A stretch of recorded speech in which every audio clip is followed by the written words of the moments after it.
नमस्कार दोस्तों, महान इंस्पायर में आपका स्वागत है एक और नई वीडियो के साथ।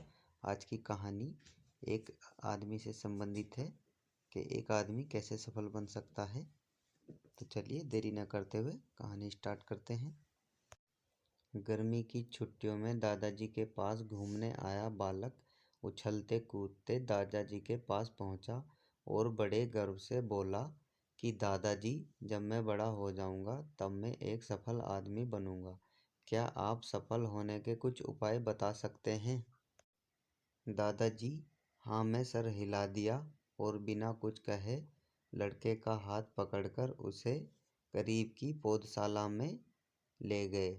वहां जाकर दादाजी ने 2 छोटे-छोटे पौधे खरीदे और वापस घर आ गए।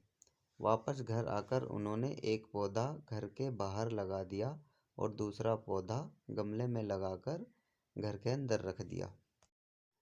अब आपको क्या लगता है कि इन दोनों पौधों में से भविष्य में कौन सा पौधा अधिक सफल होगा? दादाजी ने लड़के से पूछा। लड़का कुछ समय तक सोचते रहा और फिर बोला, घर के अंदर वाला पौधा ज़्यादा सफल होगा क्योंकि वो हर एक खतरे से सुरक्षित है, जबकि बाहर वाले पौधे को तेज धूप, आंधी, पानी और जानवरों से भी खतरा है। दादाजी बोले, चलो देखते हैं आगे क्या होता है, और वह अखबार उठाकर पढ़ने लगे। दादाजी दोनों पौधों पर ज़्यादा ध्यान देते रहे और समय बीतता गया। 3 से 4 साल बाद जब एक बार फिर वह लड़का अपने माता पिता के साथ गांव घूमने आया, तब वह अपने दादाजी को देखता है तो देखते ही बोला, दादाजी, पिछली बार मैंने आपसे सफल होने के कुछ उपाय मांगे थे, पर आपने तो कुछ भी नहीं बताया था, पर इस बार आपको कुछ बताना ही होगा। दादाजी मुस्कुराए और लड़के को उस जगह ले गए जहां उन्होंने गमले में पौधा लगाया था। अब वह पौधा एक बड़ा पेड़ में बदल चुका था। लड़का बोला, देखा दादाजी, मैंने कहा था ना कि ये ही वाला पौधा ज़्यादा सफल होगा। दादाजी ने बोला कि अरे पहले बाहर वाले पौधे का हाल तो देख लो। और ये कहते हुए दादाजी लड़के को बाहर ले गए।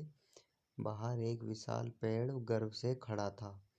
उसकी शाखाएं दूर दूर तक फैली हुई थी और उसके छांव से खड़े राहगीर आराम से बात कर रहे थे। अब दादाजी ने पूछा, बताओ कौन सा पौधा ज़्यादा सफल हुआ? लड़का कुछ शर्माते हुए बोला, बाहर वाला। लेकिन ये कैसे संभव है? बाहर तो उसे ना जाने कितने खतरों का सामना करना पड़ा होगा। दादाजी मुस्कुराए और बोले, हाँ, बाहर वाले पौधे को बहुत सी चीज़ों से सामना करना पड़ा, लेकिन समस्या का सामना करने से अपने फायदे भी होते हैं। बाहर वाले पौधे के पास आज़ादी थी। वह अपनी जड़ें जितनी चाहे फैला ले, अपनी शाखाओं से आसमान को छू ले, और तुम जिस आंधी तूफान से इस पेड़ के लिए मुसीबत समझते थे, उसी आंधी तूफान ने इस पेड़ की जड़ों को इतना मजबूत बना दिया है कि आज एक छोटी सी आंधी तूफान इस पेड़ का कुछ नहीं बिगाड़ सकता। बेटे, अब जो मैं तुम्हें बताने वाला हूँ उसे अगर तुमने अपने अंदर बैठा लिया तो तुम जिंदगी में जो भी कुछ करोगे उससे सफल हो जाओगे। उन्होंने बोला कि अगर तुमने जीवन भर सिर्फ अच्छी विकल्पों को ही चुनते रहोगे तो तुम कभी भी उतने सफल नहीं हो पाओगे जितनी तुम्हारी क्षमता है। लेकिन अगर तुम तमाम खतरों के बावजूद इस दुनिया का सामना करने के लिए तैयार हो तो तुम्हारे लिए कोई भी लक्ष्य हासिल करना असंभव नहीं होगा। लड़के ने लंबी सांस ली और उस पेड़ की तरफ देखने लगा। वह दादाजी की बातों को समझ चुका था। आज उसे सफलता का एक बहुत बड़ा सबक मिल चुका था कि जीवन में हम जिन रुकावटों को हम जितना बड़ा शत्रु समझते हैं, वही हमें मजबूत और जीवन में बहुत ज़्यादा सफल बनाती।